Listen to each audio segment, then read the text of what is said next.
మనం 'శక్తి' సినిమాలో చూసిన ఈ 18 శక్తి పీఠాల గురించి మీకు తెలుసా? ఈ శక్తి పీఠాలను పార్వతీదేవి రూపాలుగా చెప్తారు. దీని వెనుకున్న అసలు కథ ఏంటంటే, దక్షుడి కూతురైన దాక్షాయిని శివుడిని పెళ్లి చేసుకుంటుంది. కానీ దక్షుడికి ఈ పెళ్లి ఇష్టం లేదు. ఎందుకంటే శివుడు ఎప్పుడు శ్మశానాల్లో తిరిగేవాడు. పులితోలు చుట్టుకొని పాముని మెడలో ధరిస్తాడు కాబట్టి దక్షుడికి తన కూతురు ఇలాంటి వాడిని పెళ్లి చేసుకోవడం నచ్చలేదు. ఒకరోజు దక్షుడు బృహస్పతి యాగం చేయడానికి అందరినీ ఆహ్వానించాడు. కానీ తన కూతుర్ని అల్లుణ్ణి పిలవలేదు.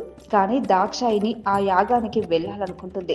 శివుడు వెళ్ళొద్దని ఎంత చెప్పినా వినకుండా పుట్టింటి వాళ్ళు ప్రత్యేకంగా పిలవాల్సిన అవసరం లేదని యాగానికి వెళ్ళింది. యాగం జరుగుతున్న సమయంలో అక్కడున్న వాళ్ళు తన భర్త అయిన శివుణ్ణి అవమానించడంతో దాక్షాయిని అది సహించలేక యాగాగ్నిలో దూకేస్తుంది. దానికి ఆగ్రహించిన శివుడు యాగం చేస్తున్న ప్రదేశాన్ని ధ్వంసం చేసి ఆమె మృతదేహాన్ని తీసుకుని ప్రపంచాన్ని రక్షించడం నిలిపివేస్తాడు. దానికి దేవతలు భయపడిపోయి ఎలాగైనా కాపాడమని శ్రీ మహావిష్ణువుని వేడుకుంటారు.